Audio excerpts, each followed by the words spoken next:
Good morning, Shabbat Shalom. I am so excited to be here with so many good friends. With Matt Brooks, our fearless leader of RJC. Ari Fleischer, I think, who was on my campaign, is in the house. Marka Zakowicz, former RJC board member, who is my campaign manager. I think Mark and Julie Levin, for the very first day, when I decided to get into politics, they've been with me.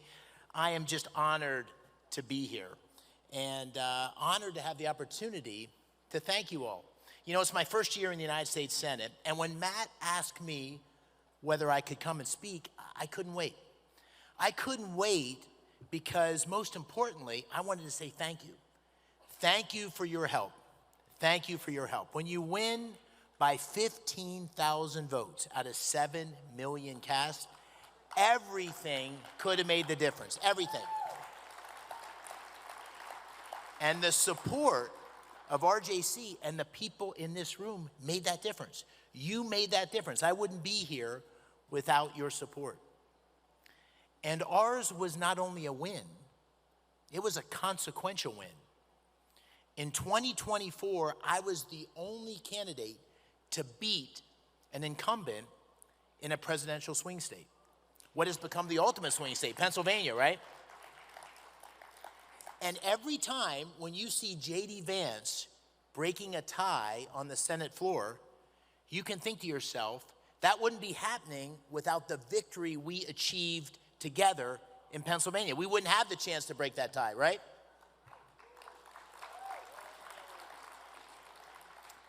I also wanted to be here because we, the men and women of the RJC, and we've been on a journey together, and I wanted to spend a few minutes reflecting on it. It's been a journey of common cause and common interest that culminated with my election in the United States Senate. But the journey really started long before that.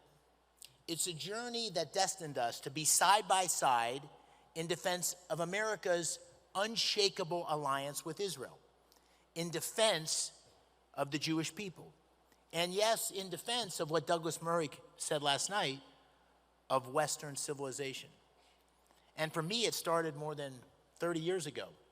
I had just completed my service in the Army, in the 82nd Airborne, where I had been deployed to Iraq in response to the brutal invasion of Kuwait. This was during the first Gulf War. And I took a year after leaving the Army to travel throughout the Middle East. I traveled to Syria and Turkey, and then to Israel, from Jerusalem to Tel Aviv, from the north to the south. And I saw the beauty and the miracle of Israel with my own eyes, and I've seen it many times since. I prayed at the Kotel, touching the ancient stones of the Western Wall, and I felt an affinity with the democratic values in the toughest neighborhood in the world. And I saw the complexity of the regional situation, but also the promise of it, the vision of a strong Israel integrated peacefully into the larger Middle East, an economic powerhouse, and America's greatest ally. And it left a deep, deep impression on me. Then my journey took me back to Israel when I was Undersecretary of Commerce in the George W. Bush administration. In that role, I led negotiations with Israel on export controls. And those talks were tough, but they also planted the seeds of deep friendship and respect. And I developed a friendship with General Yossi Ben Hanan, a hero of the Six-Day War and the Yom Kippur War, whose face famously graced the cover of Life magazine. And that Life magazine cover, with Yossi holding his weapon and cooling off in the Suez, is displayed proudly in my office with his signature and a call out to a fellow paratrooper.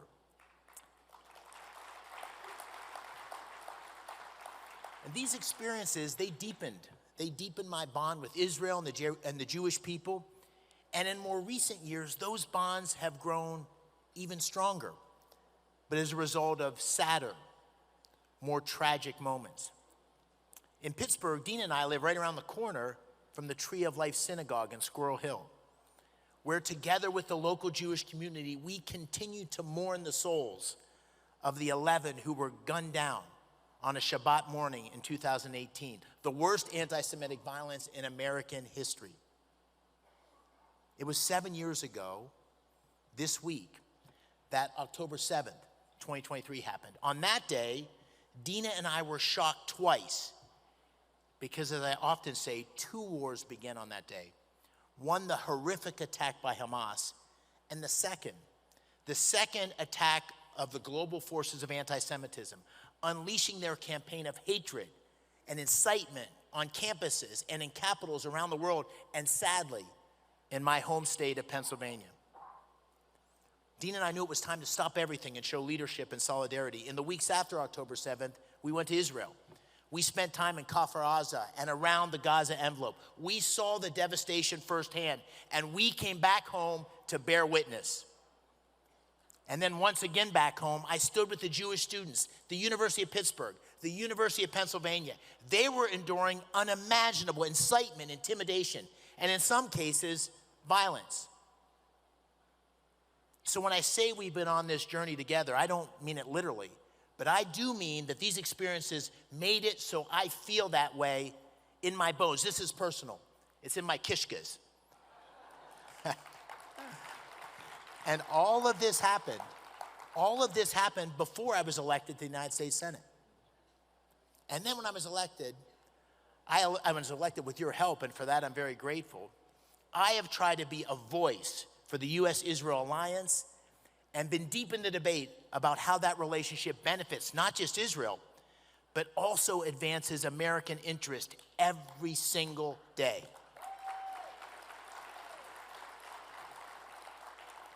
I'm the chairman of the Middle East Subcommittee of the Senate Foreign Relations Committee.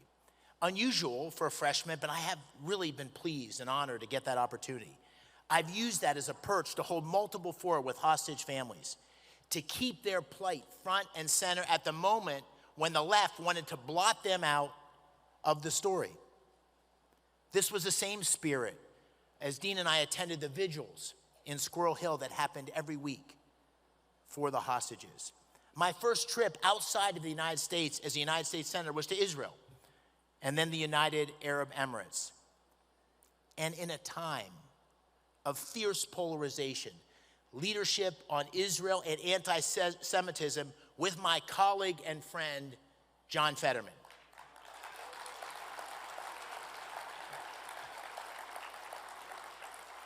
Every step of the way, from Hamas to the Houthis to Hezbollah, from the pager operation to Operation Midnight Hammer, it has been my honor to stand shoulder to shoulder as Israel has dismantled Iran's ring of fire. And it's been my honor to defend American interest as President Trump delivered a devastating blow to the Iranian nuclear program. And you've just done it. But speaking of Iran's ring of fire, let's just take one more time, a second to think. Thank God President Trump was elected the 47th president of the United States. Thank God for Israel. Thank God for the Jewish people. Now here at home, I've also called out anti-Semitism and selective outrage wherever it's reared its ugly head, whether it's speaking out about our college campuses or leading the fight when Norway made discriminatory BDS moves. So that's our journey, and that's our journey together. But like you, like all of you do in the Passover Seder, we are not just here to tell the story of what came before. We need to look to the future with hope. And in the Passover Seder, you tell the story of the struggle for freedom, but also look over the horizon, and you close with the words, next year in Jerusalem. So what do I see as the future of our journey together? Well, it's hopefully a world where we can build on President Trump's historic peace deal, with more countries joining the Abraham Accords and more unbelievable flourishing economic growth, security, and strength for Israel. It's a world where we can beat back anti-Semitism so Jewish life can continue to flourish. Let's face it, anti-Semitism is running wild on the progressive left, and the leaders of the Democratic Party are not confronting it with their new star Mamdani, and Kamala Harris now flirting with the word genocide. But I'm also sad to say that we see some of that ugliness on the right too, and we must confront it. Jews can't be slandered, anti-Semites given platforms. We can't have a world where my dear friend Mike Huckabee, the embodiment of British Christian Zionism, is attacked. And all of this leaves me to be concerned and vigilant, but not undeterred. I take inspiration, as I know some of you do, from Winston Churchill, who was a man, a savior of the Western civilization until America joined the Second World War. And he took his fair share of criticism for his relationship with the Jewish people and his avid support for Zionism. He was attacked from all quarters, but he paid it no mind. Of the Jewish people, he once wrote, and I quote, "We owe to the Jews a system of ethics which will be worth the fruits of all other wisdom and learning put together." And of Israel, he said, "There should be a Jewish homeland in the Holy Land, quote, as of right and not by sufferance," end quote. He always spoke. He always spoke. He always spoke with that kind of moral clarity that was sadly unfamiliar to some in his country and is sadly unfamiliar to many in our country. But he never flinched. Sadly, that kind of moral clarity is needed more than ever today.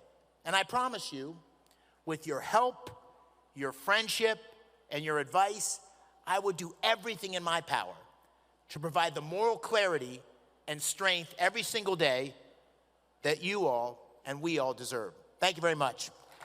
Thank you.